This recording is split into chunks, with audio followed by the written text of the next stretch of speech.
delegations of the government of Colombia and the National Liberation Army, the ELN, closed the third cycle of the peace dialogue table installed in Havana, Cuba.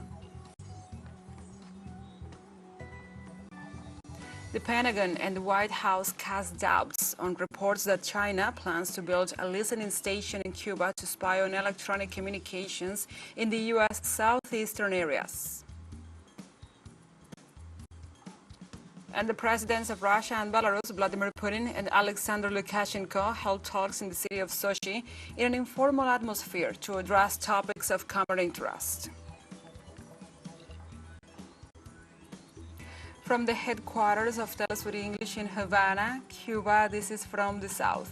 I'm your anchor, Gladys Quesada, and these are the news. On Friday, the delegations of the government of Colombia and the National Liberation Army closed the third cycle of the peace dialogue table, installed in Havana, Cuba. The ceremony is attended by Colombian President Gustavo Petro, who arrived in the Cuban capital on Thursday night, and Antonio Garcia, the head of the ELN. The meeting, scheduled to be held the day before, had to be postponed in order to finalize details in the texts of the Cuban agreements and their respective protocols, according to a joint statement number 10 of the parties. The negotiation body requested an extra day to President Petro and the leader of the guerrilla group. The third cycle of the peace dialogue table between the Colombian government and the ELN began in Havana on May the 2nd.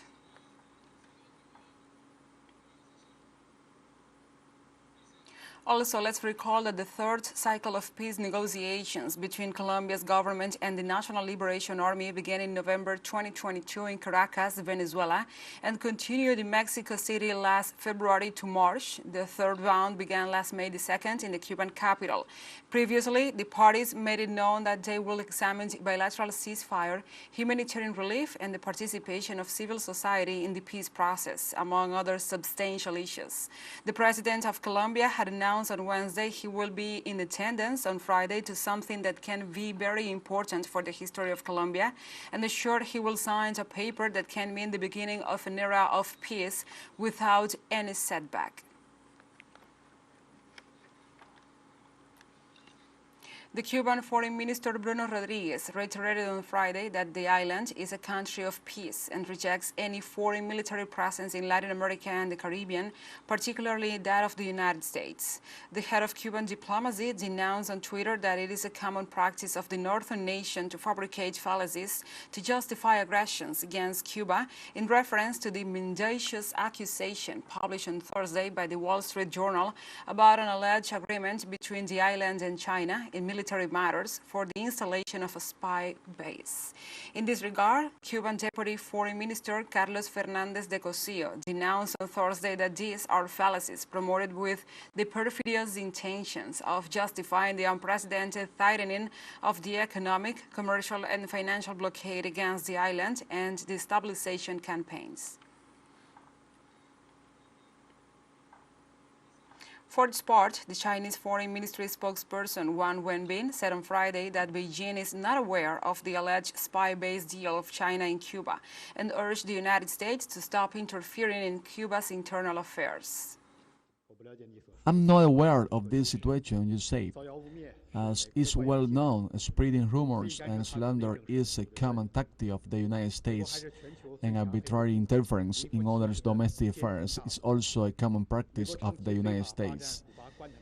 The United States is the world's biggest hackers empire and surveillance power. The United States has illegally occupied the Guantanamo Bay based in Cuba for a long time, engaged in ulterior activities, and imposed a blockade on Cuba for more than 60 years. The United States should reflect on itself and stop interfering in Cuba's internal affairs under the banner of freedom and democracy.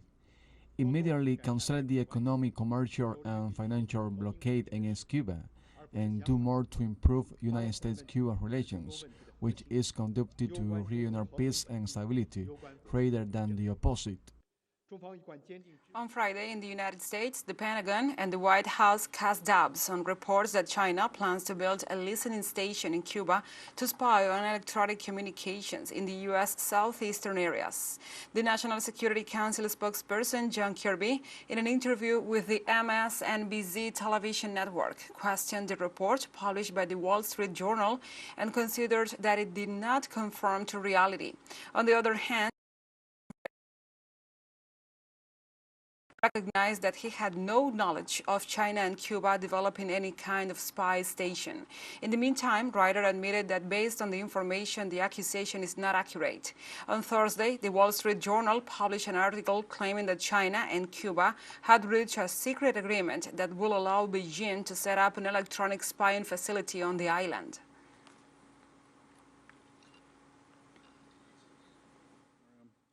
Thank you very much, everybody. Appreciate it.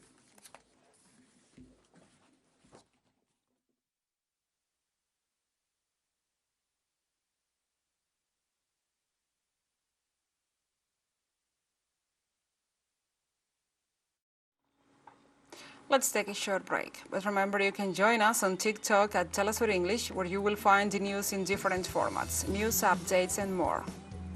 Other stories coming up. Stay with us.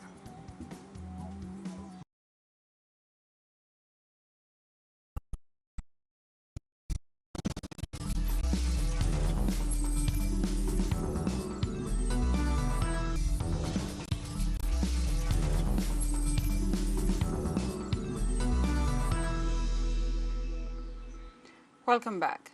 The president of Honduras, Xiomara Castro, arrived on Friday in China, where she will pay a 6-day official visit. Castro's official agenda will begin with a meeting with former Brazilian President Dilma Rousseff, the current head of the new development bank of the group of emerging economies, the BRICS. It is also expected that the Chinese President Xi Jinping receives the Central American head of state for bilateral talks. Castro's visit to the Asian giant comes almost 3 months after Honduras and China announced the establishment of diplomatic relations after the Central American country broke off diplomatic relations with Taiwan since 1941.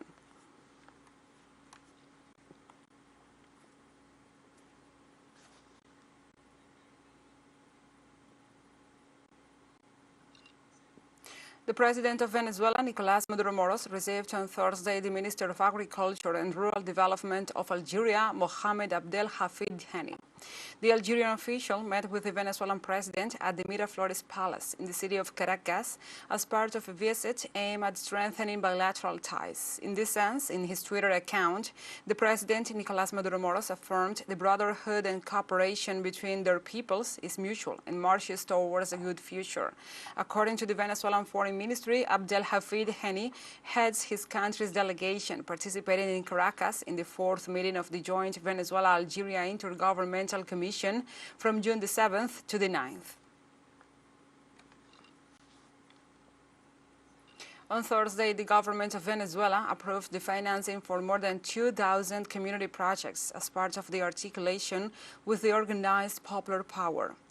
During the closing of the National Congress of Direct Experiences with the People's Power, the president of Venezuela, Nicolás Maduro Moros, recalled that his legal initiative was discussed in the community councils, communes, and state institutions. Maduro also assured that more than 600 projects of communal organizations approved in 2022 were reviewed during these meetings. In the meantime, the Venezuelan leader stressed that things can be done with love, creativity,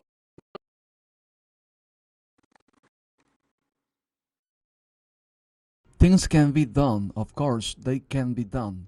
You have to put love, creativity, intelligence, good planning. That is why for this year, 2023, 2,000 new projects of the communal power have come into my hands, and I have approved all the resources for the 2,000 new projects arising from the heat of direct democracy, from the popular planning approved. The Landless Workers Movement in Brazil made on June the 7th a donation of agricultural machinery to Cuba, seeking to contribute and strengthen ties with the Cuban Ministry of Agriculture and Farmers. TeleSUR collaborators Gabriel Vera Lopez y Belén de los Santos have more. The Brazilian Landless Workers Movement (MST) has been working for years for the unity of Latin American peoples, seeking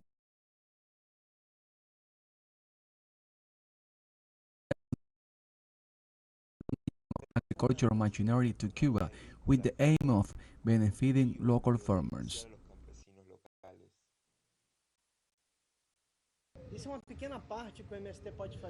This is a small part of what the MST can do with the Cuban agriculture and farmers. We have a relationship with the Ministry of Agriculture, with the Institute of Agricultural Engineering. We are trying to bring a little, to make a little of that technology transfer from Cuba to Brazil and from Brazil to Cuba. And this arrival of this equipment is the concretion of this relationship. We believe that these seeders and harvesters are going to help the peasants work a lot,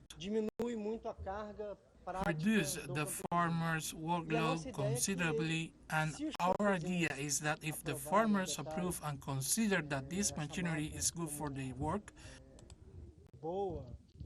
the perspective is open for more.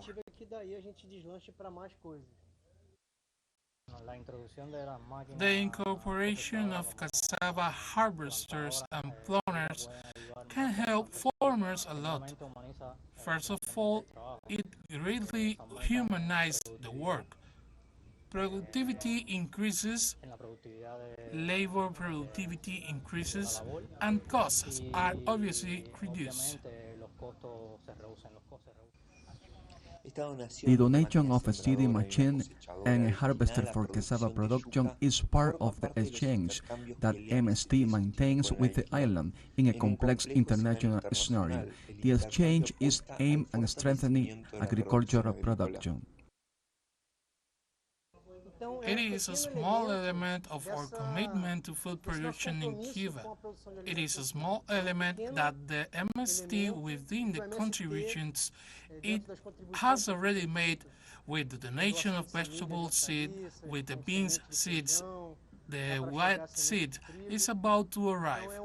These are small steps that are being taken in this collaboration with the Cuban farmers, with the Ministry of Agriculture of Cuba, to expand and promote food production in Cuba.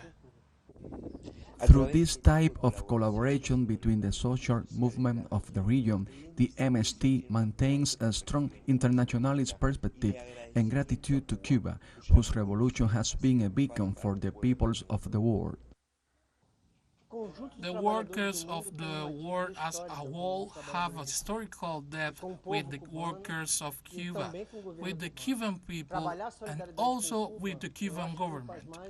Working in solidarity with Cuba, I believe that it is nothing more than our obligations as leftist organizations, organizations that work mainly of the need for international solidarity. What Cuba does for the workers and the peoples of the world, I said it again, what we are doing from the MST is a small part of everything that Cuba needs in solidarity and that we can do in solidarity with Cuba. Gabriel Vera López, Belén de los Santos, La Habana.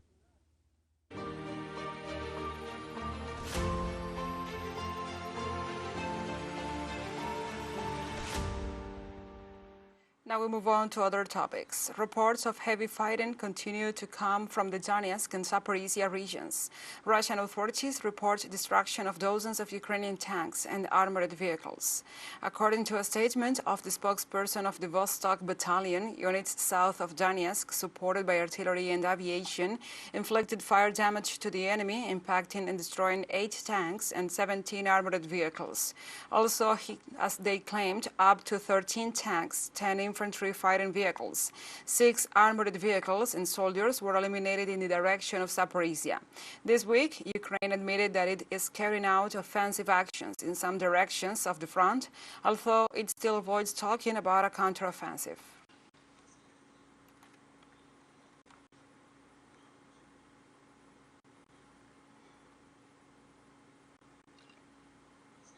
The presidents of Russia and Belarus, Vladimir Putin and Alexander Lukashenko, held talks on Friday in the city of Sochi in an informal atmosphere.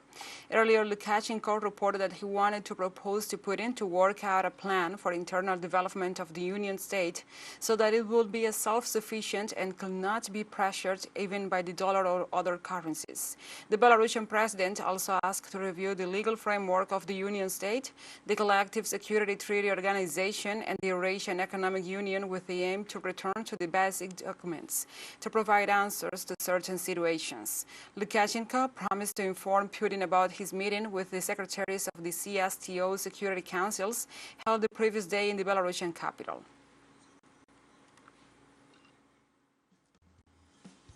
TeleSUR English continues to grow. You can now tune in from 33 different African countries using StoreSat. Dial 461 and enjoy our Latin American alternative broadcast. One final short break, and we'll be right back. Stay with us.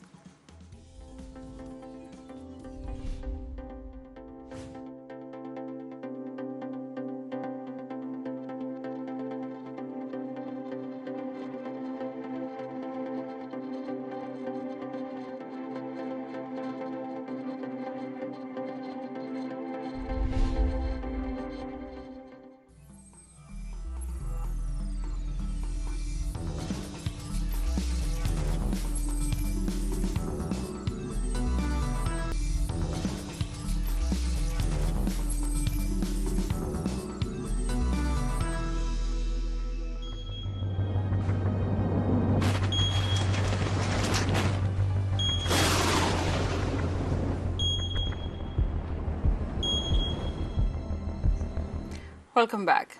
Philippine officials raised the alert level for one of the country's most active volcanoes after superheated streams of gas, debris, and rocks cascaded down its upper slope.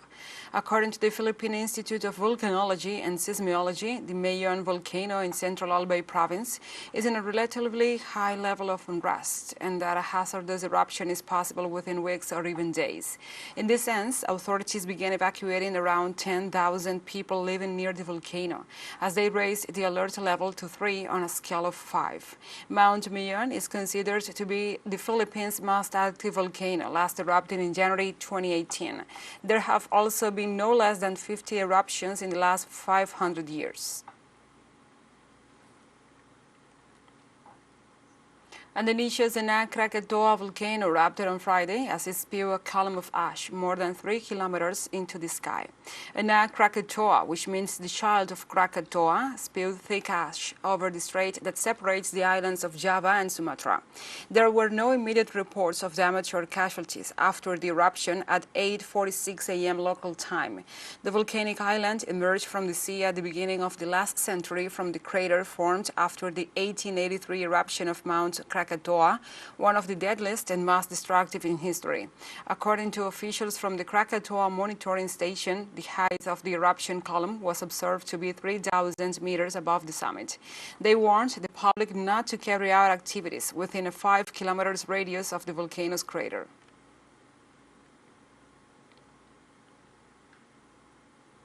And the South African government sent on Friday firefighters to Canada to help fighting wildfires in the province of Alberta.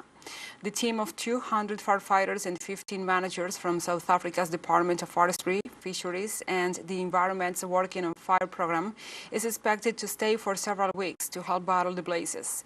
Larger and more powerful wildfires than even have scorched millions of hectares of Canadian forests and displaced tens of thousands of residents. With so many fires out of control, the nation is facing a logistical nightmare. As a consequence, it called in reinforcement from abroad, including more than 1,000 firefighters from Australia, the United States, Mexico, New Zealand, South Africa, France, Spain, and Portugal. Palestinian artists drawn murals on the remaining walls amidst the rubble of houses destroyed by the Israeli airstrikes during the May 2023 conflict in Deir al-Balah in the central Gaza Strip. The murals are part of a mixed art exhibition titled Occupation Kills Childhood. The drawings depict the buildings destroyed by Israeli airstrikes in the Gaza Strip over the years. Artists stated that the exhibition aimed to draw attention to young people affected by the attacks. However, they agreed it might not fully convey the panic and fear that people experienced during the attacks. And we have come to the end of this news brief. But remember, you can find this and many other stories on our website at telesurenglish.net. And also, if you feel so inclined, please join us on social media for all the latest news. We are on Facebook, Twitter, Instagram, Telegram, and TikTok. For TeleSUR English, I'm your anchor, Gladys Quesada. Thank you for watching.